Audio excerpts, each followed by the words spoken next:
नमस्कार दोस्तों, कैसे हैं आप मेरी कहानियों को बेइंतहा पसंद कर रहे हैं। मुझे इस बात की तहे दिल से, नहीं दिल इधर होता है, तहे दिल से खुशी है। कुछ एक मज़ेदार किस्से मेरे पास हैं। वो किस्से बेशक मज़ेदार हैं, लेकिन सबक सीखने वाले उनसे बहुत अच्छा सबक सीख सकते हैं। हम लोग एक चैनल में हुआ करते थे और हमारे साथ एक लड़की एंकर थी और वो बहुत अच्छी एंकर थी। आज वो एक इंटरनेशनल चैनल में बहुत शानदार एंकरिंग कर रही है। जब इंक्रीमेंट हुआ हम सबका, तो सबके पैसे बढ़े, उसका भाई 1 रुपया भी नहीं बढ़ा। तो जब उसका 1 रुपया भी नहीं बढ़ा तो वो बड़ी परेशान हो गई। मेरे यार पैसे नहीं बढ़े, मेरे यार पैसे नहीं बढ़े। तो हमने कहा जाओ और बॉस से बात करो कि भाई क्या हो गया, हमारी सैलरी क्यों नहीं बढ़ी। और बॉस थे 55 से 60 के बीच की उम्र के रहे होंगे, और ये लड़की जिसकी बात मैं आपको बता रहा हूँ हार्डली 24-25 साल की रही होगी, यानी अपने बॉस से आधी उम्र से भी कम उम्र की लड़की। तो साहब ये अपने बॉस के पास गई केबिन में और बाहर आई और कैंटीन में आकर रोने लगी। तो हम सब बड़े परेशान हो गए। हमने कहा अरे ऐसा क्या कह दिया। अच्छा, चैनल का नाम मैं नहीं बताऊंगा, लड़की का नाम नहीं बताऊंगा और बॉस का भी नाम नहीं बताऊंगा।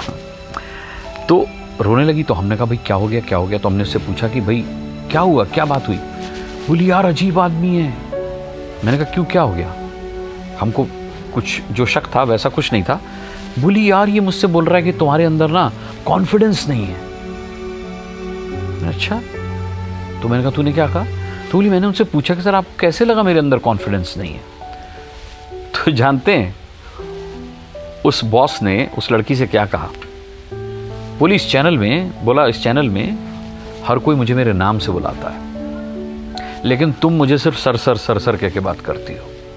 इससे पता चलता है कि तुम्हारे अंदर कॉन्फिडेंस नहीं है। कॉन्फिडेंस बिल्डअप करो अपने अंदर। बोली यार ये बुढ़ा पागल हो गया, मैं तो इसको सम्मान में सर कहती हूँ, मुझे क्या पता था 55 से 60 साल के आदमी का नाम लेना है। ये बहुत शुरुआत की बात मैं बता रहा हूँ आपको। मीडिया पनप रहा था, मीडिया एक आकार ले रहा था और उसको वो लोग अपने तरीक़े से, अपनी समझ से आकार दे रहे थे जिन्होंने कभी इलेक्ट्रॉनिक मीडिया में काम नहीं किया था, क्योंकि इलेक्ट्रॉनिक मीडिया उससे पहले अस्तित्व में था ही नहीं। तो खैर कॉन्फिडेंस उसके बाद मैंने कई एंकर्स में देखा, बल्कि ओवर कॉन्फिडेंस देखा। एक और चैनल की कहानी सुनाता हूँ आपको। मैं पीसीआर में था, क्योंकि जो फीमेल एंकर एंकरिंग कर रही थी उसका बुलेटिन ख़त्म हो रहा था और उसके बाद मैं उसका रिलीवर था, मुझे बुलेटिन पढ़ना था। बुलेटिन क्लोज करते करते खबर आ गई समाजवादी पार्टी की, और समाजवादी पार्टी की इस खबर पर फ़ोनो आया। फ़ोनो माने जैसे हम फ़ोनो लेते हैं ना कि भाई हमारे साथ फ़ोन लाइन पर इस वक्त जुड़े हुए हैं। फ़ोनो आया राम गोपाल यादव जी का, समाजवादी पार्टी से। पैनल प्रोड्यूसर ने बताया एंकर को, फीमेल एंकर को, कि देखिए ऐसी ऐसी खबर है, खबर आपको टेलीप्रॉम्प्टर पर लिखी मिलेगी और उसके बाद राम गोपाल जी हमारे साथ हैं। अब देखिए उस लड़की में तो कॉन्फिडेंस नहीं था, तो उसकी सैलरी नहीं बढ़ी। अब इस फीमेल एंकर में देखिए कितना कॉन्फिडेंस था। इसने खबर बताई और खबर बताने के बाद ये बोली, और इस वक्त हमारे साथ इस पर बात करने के लिए जुड़ रहे हैं राम गोपाल वर्मा जी। राम गोपाल वर्मा जी बताइए क्या चल रहा है ये समाजवादी पार्टी में। अब राम गोपाल यादव जी बोले ही नहीं कुछ। भाई वो तो राम गोपाल वर्मा थे ही नहीं, तो बोलते क्यों। राम गोपाल वर्मा तो फिल्म डायरेक्टर। भाई पैनल प्रोड्यूसर में भी किसी ने ध्यान नहीं दिया, पैनल प्रोड्यूसर ने भी ध्यान नहीं दिया, और पीसीआर प्रोडक्शन कंट्रोल रूम में भी किसी ने ध्यान नहीं दिया कि नाम गलत लिया गया है। पैनल प्रोड्यूसर ने कहा दोबारा सवाल पूछिए, दोबारा सवाल पूछिए। मैंने कहा भाई वो नाम गलत ले रही है। कह रहा हाँ 1 मिनट। फिर उन्होंने पूछा राम गोपाल वर्मा जी आपको मेरी आवाज़ मिल रही है। राम गोपाल वर्मा जी क्यों जवाब देंगे, क्योंकि वो तो राम गोपाल वर्मा है ही नहीं, वो तो राम गोपाल यादव है। वो जो फ़ोन लाइन कनेक्ट करते हैं उस इंजीनियर ने फ़ोन उठाया और पूछा कि राम गोपाल जी आपको आवाज़ मिल रही है। तो उन्होंने कहा आप पहले अपनी एंकर से कहिए मेरा नाम ठीक से लें, मैं राम गोपाल यादव हूँ, राम गोपाल वर्मा नहीं हूँ। तो पैनल प्रोड्यूसर को ये बात बताई गई। मैंने कहा भाई यही तो मैं तुझे समझा रहा हूँ। वो पैनिक में था तो मेरी बात पर ध्यान ही नहीं दे रहा था। भाई 1 मिनट। बड़े नेता का फ़ोन मिला था तो उसमें बिजी हो गया था वो। तो उसने उस फीमेल एंकर को सिर्फ ये बताया कि आप नाम ठीक लीजिए, नाम ठीक लीजिए। अरे भाई यही बता देता कि नाम लेना क्या है। अब उस लड़की ने presence of mind, over confidence, उस लड़की ने ऑन एयर ये सोचा, क्योंकि वो विंडो में कटी हुई थी, उसने ये सोचा कि मैं नाम गलत ले रही हूँ तो ऐसा करती हूँ नाम को हटा ही देती हूँ। When there is doubt cut it out. हमारे मीडिया में सिखाया जाता है when there is doubt cut it out. तो मैं एक काम करती हूँ, नाम को ना गायब कर देती हूँ। तो बोली वर्मा जी मैं आपसे दोबारा पूछना चाहती हूँ कि समाजवादी पार्टी में क्या चल रहा है। फिर उसे पैनल प्रोड्यूसर ने बताया कि वो राम गोपाल यादव हैं, राम गोपाल वर्मा नहीं है। तब उसने राम गोपाल यादव कहकर माफ़ी मांगते हुए उनसे सवाल पूछा और बाद में आके बोली, यार शिट, वही तो मैं सोच रही थी, राम गोपाल वर्मा का समाजवादी पार्टी से क्या लेना देना, ही इज़ तो फिल्म डायरेक्टर ना। इतना ओवर कॉन्फिडेंस भी नहीं होना चाहिए। मैं आजकल टीवी चैनल्स पर इसी कॉन्फिडेंस और ओवर कॉन्फिडेंस के बीच का द्वंद्व देख रहा हूँ, और जो ऑन स्क्रीन अपीयर हो रहे हैं उनके अंदर अंतर्द्वंद देख रहा हूँ। एंकर्स वो माइंड रीडर जो है, मेंटलिस्ट, सुहानी शाह से मेस्मराइज्ड हुए पड़े हैं। वो सुहानी शाह खूब तरक्की करे, भगवान उसको और नाम दे, लेकिन वो पहली क्लास के बाद उसने पढ़ाई लिखाई नहीं की। कोई बात नहीं, वो अपने प्रोफेशन में, अपने जादूगरी में इतनी बिजी हो गई कि वो नहीं पढ़ पाई। लेकिन बाबा कैसे चमत्कार करते हैं ये उस लड़की से पूछा जा रहा है, और बाबा से पूछा जा रहा है कि बाबा आप कितने पढ़े लिखे हैं। मैंने कहा ना, सभी बाबाओं के प्रति मेरा आदर है। मैं किसी को फॉलो नहीं करता, किसी को नहीं मानता। मैं इतना ज़रूर मानता हूं कि हम और आप अगर कुछ कहने लग जाएं, बोलने लग जाएं, तो ज़रा सोचिए कि आपको सुनने कितने लोग आएंगे। और बाबा लोग 1-1 लाख लोगों की भीड़ अपने सामने लगा लेते हैं, और बाद में पॉलिटिकल पार्टीज़ उसका माइलेज लेती हैं। बाबा किसी पॉलिटिकल पार्टी का नाम ले दे तो समझ लीजिए जितने लोग उसके आगे बैठे हैं वो वोटर हो गए उस पॉलिटिकल पार्टी के। ऐसा पॉलिटिकल पार्टीज़ मानती हैं। तो कुल मिलाकर के ये एक बहुत बड़ी कहानी है, हम उसमें नहीं जाएंगे। मैं तो आपको ये बता रहा हूँ कि न्यूज़ चैनल जिस तरीके से काम कर रहे हैं, न्यूज़ चैनल के लोग जिस तरीके से काम कर रहे हैं। मैंने एक चैनल से 2 रिपोर्टर कम एंकर को बाबा धीरेन्द्र शास्त्री से सवाल पूछते देखा कि बाबा आप कट्टर हिंदू हैं? तो उन्होंने कहा हम कट्टर हिंदू हैं। तो वो रिपोर्टर बोला कि कट्टर होना तो हिंसात्मक है। तो उन्होंने कहा किसने कहा कट्टर होना हिंसात्मक है? हा? अगर आप अपने पिता को कट्टरता के साथ पिता मानते हैं तो अगर ये हिंसात्मक है तो ठीक है, ये हिंसात्मक है। मुझे हंसी आई उन सवाल पूछने वालों के ऊपर। क्या हुआ था कि एक बार मैंने अपने एक मुस्लिम दोस्त से पूछा, मैंने कहा यार ये मुस्लिम्स को ना कट्टर मुस्लिम क्यों कहा जाता है? कट्टर मुस्लिम क्यों कहा जाता है? तो कि मुसलमान बहुत कट्टर होता है। तो उसने कहा यार भाई मेरे, कट्टर शब्द को हम गलत संदर्भों में देखते हैं, गलत परिप्रेक्ष्य में देखते हैं।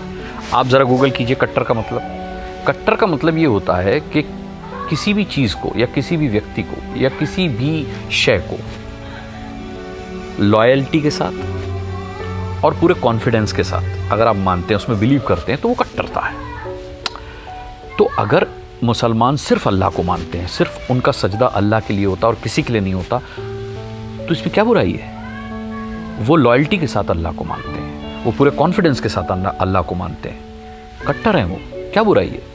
अगर मैं हिंदू हूँ, मैं किसी हिंदू गॉड को, हिंदू भगवान को पूरी लॉयल्टी के साथ, पूरे कॉन्फिडेंस के साथ मानता हूँ, तो मैं कट्टर हिंदू। तो इसमें बुरा क्या है? इसमें हिंसा कहाँ से आ गई?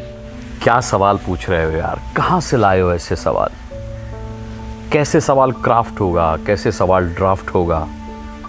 देखो ना यार, सीखो ना यार। अच्छा, सामने वाला अगर आपके सवाल पर चुप हो गया तो उसे ये कहकर मत बेचो कि आपने उसकी बोलती बंद करा दी, आपने उसे चुप करा दिया।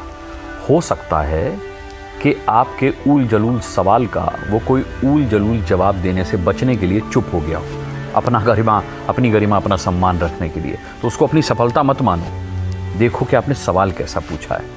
हमने, मीडिया चैनलों ने कुछ शब्दों का बड़ा गलत इस्तेमाल करना शुरू कर दिया है। जैसे आप देखिए कवायद कोई शब्द ही नहीं होता भाई, कवायद नाम की कोई चीज़ नहीं होती। मुझसे एक बड़ा दिलचस्प किस्सा याद आ गया। मुझसे एक मुस्लिम पैनलिस्ट थे, वो हंसने लगे, बोले भाई आजकल न्यूज़ जो है वो बड़ा इंटरटेनमेंट करती है। मैंने कहा कैसे सर? बोले भाई जब आपके वरिष्ठ एंकर कहते हैं कि, या फिर आपके यहाँ प्रोमो चलते हैं फलाने एंकर का नाम लेकर के, प्राइम टाइम के बड़े बड़े एंकर्स का नाम लेकर के, कि आज रात 8 बजे फला चैनल पर फला एंकर करेंगे बहुत बड़ा खुलासा, तो हंसी आ जाती है। मैंने कहा क्यों? बोले वो उर्दू में खुलासा माने लूज़ मोशन होता है।